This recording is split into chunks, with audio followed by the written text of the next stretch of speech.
Hello guys. तो एक interesting science fact, density of water 1000 kilogram पर मीटर क्यूब या 1 ग्राम पर सेंटीमीटर क्यूब हमेशा नहीं होती।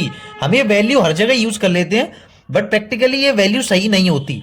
Density of water at 4 degree Celsius he 1000 kilogram पर मीटर क्यूब और 1 ग्राम पर सेंटीमीटर क्यूब होती है। और 4 डिग्री सेल्सियस पे जो डेंसिटी होती है, ये वाली जो डेंसिटी की वैल्यू है, यही मैक्सिमम होती है।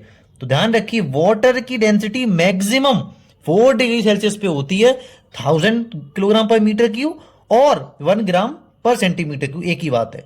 ठीक है, हम हर जगह ये यूज कर लेते हैं बट ये गलत होता है। ठीक है, अब देखिए वाटर का ही अजीब सा बिहेवियर है। अब आप कहेंगे डेंसिटी 4 डिग्री सेल्सियस पे मैक्सिमम कैसे हो गई?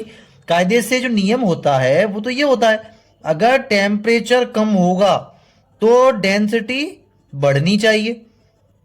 लेकिन ऐसा वाटर के केस में नहीं होता। वाटर का अजीब सा बिहेवियर है। वाटर का आप टेम्परेचर चाहे कम करें चाहे ज्यादा करें, उसकी डेंसिटी कम ही होती है हमेशा। इसलिए केवल 4 डिग्री सेल्सियस मैक्सिमम होती है। अब जैसे किसी और का आप एग्जांपल ले लीजिए, वैक्स होता है, मोम होता है। अगर इसका आपने टेम्परेचर कम किया, वैक्स अगर जम जाता है पिघलने के बाद, अगर वैक्स जम गया तो आपने देखा होगा उसकी डेंसिटी कैसी हो जाती है, सॉलिड सॉलिड हो जाता है वो, तो उसकी डेंसिटी बढ़ जाती है। तो वो ये वैक्स के केस में तो ये दोनों चीजें सही हैं, बट वाटर के केस में ये जो बिहेवियर होता है ये फॉलो नहीं होता। वाटर का बिहेवियर डिफरेंट होता है। Thanks for watching.